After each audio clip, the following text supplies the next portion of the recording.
स्वागत है आपका स्टडी विद बेसिक में। आज हम आपको बेसिक मैथ के बारे में कुछ और पढ़ाएंगे आगे। आज हम आपको समांतर रेखा पैरेलल लाइन के बारे में पढ़ाएंगे। समांतर रेखाएं क्या होती हैं? पहले तो हम आपको रेखाओं के बारे में बताते हैं। रेखाएं क्या होती हैं? तो आपको ये दिख रही होगी, ये एक रेखा बनी है जिसको हम यहाँ से भी आगे बढ़ा सकते हैं और इस साइड से भी आगे बढ़ा सकते हैं। इसे अब क्या बोलते हैं? रेखा बोलते हैं। इसे क्या बोलते हैं बच्चों? रेखा। ये क्या होती है? लाइन है। फिर इसमें से हम छोटा सा टुकड़ा ले लें, तो इसको यहाँ पे रख दें। इसको हम मेजर करें तो 5 सेंटीमीटर आता है। जो इसी का टुकड़ा है इसको हम रेखा खंड बोलते हैं। खंड यानी कि टुकड़ा किसका? रेखा का। इसलिए इसको क्या बोलते हैं?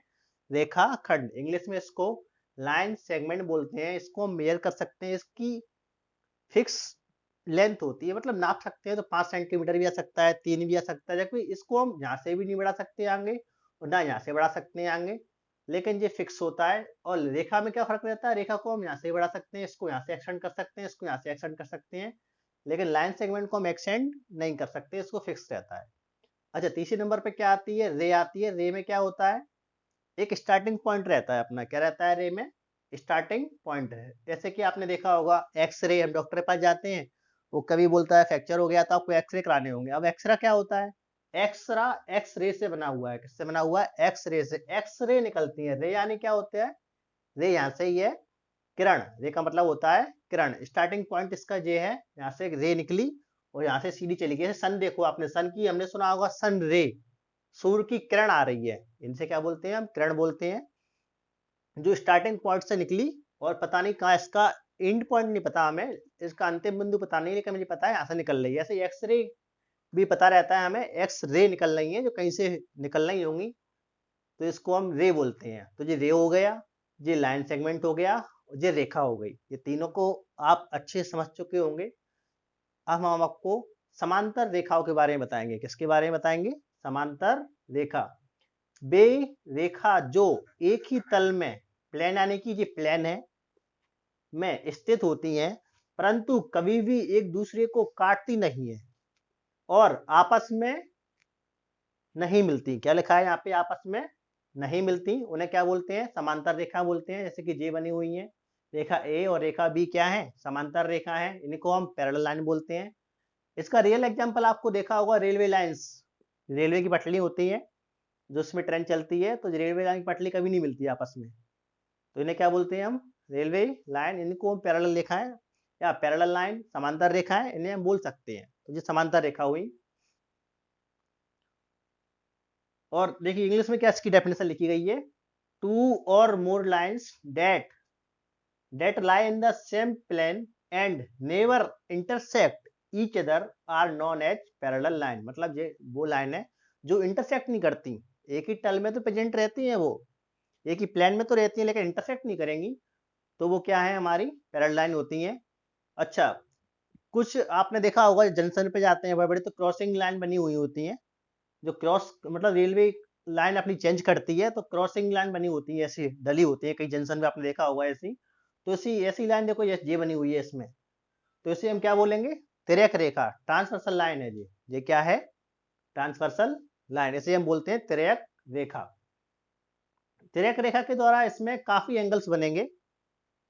तो आपने समांतर रेखाओं के बारे में जाना होगा। समांतर रेखाएं क्या होती हैं, कैसे बनती हैं, और एग्जाम्पल हमने दे के बताया था उसको। तो समांतर रेखाओं में अब दो समांतर रेखा है, उसमें एक रेखा उसको काट रही है, तो इस रेखा को हम क्या बोलते हैं? इस रेखा को हम तिर्यक रेखा बोलते हैं। इसे हम ट्रांसवर्सल लाइन बोलते हैं इंग्लिश में। से क्या बोलते हैं? Transversal line. तो ये ट्रांसवर्सल लाइन है जो दो समांतर रेखाओं के बीच में बनी हुई है। अच्छा, तो इस ट्रांसवर्सल लाइन के द्वारा काफी एंगल बन भी रहे होंगे, तो उन एंगल को देख लेते हैं एक बार। तो पहला एंगल तो कैसा बनता है? एफ टाइप का एंगल बनना है। देखो आपको दिख रहा है इधर एफ बनना है, एक इस टाइप का एफ बनेगा, एक इस टाइप का एफ बनेगा। इसके द्वारा हम बता सकते हैं कि ये कैसे इसके द्वारा कौन से एंगल बनेंगे? संगत कोण। इसे बोलते हैं करस्पॉन्डिंग एंगल। जो क्या होते हैं?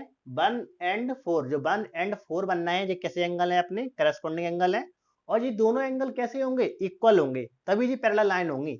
अगर ये एंगल इक्वल नहीं है तो ये पैरेलल लाइन नहीं है। तिर्यक रेखा जो ट्रांसवर्सल लाइन बनी हुई है, अगर ये एंगल अगर ये मान लो 30 का है तो इसे भी 30 का होना पड़ेगा।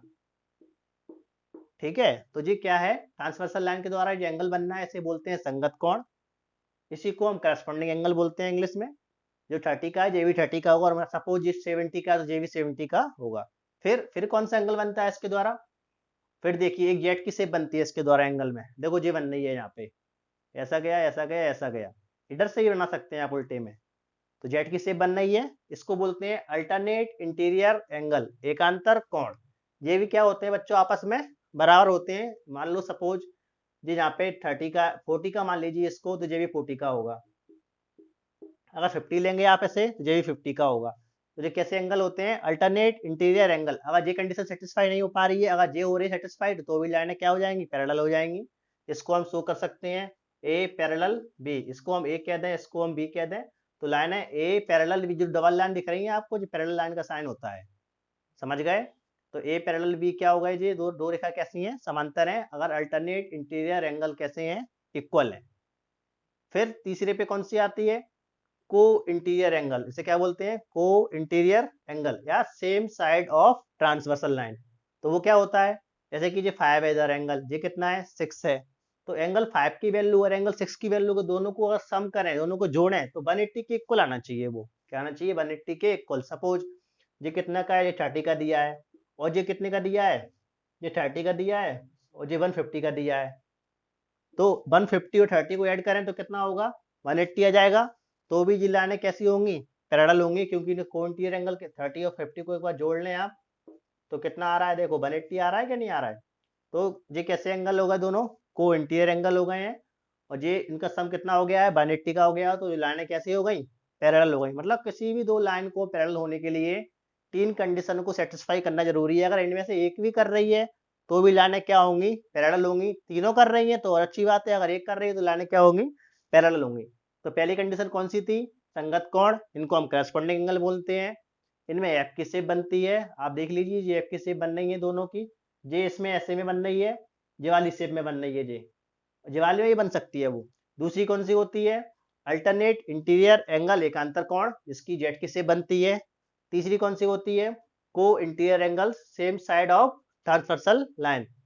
तो मैं आशा करता हूं कि आप सब लोग जो समांतर रेखाएं हैं पैरेलल लाइन के बीच बनने वाले कोणों को समझ गए होंगे।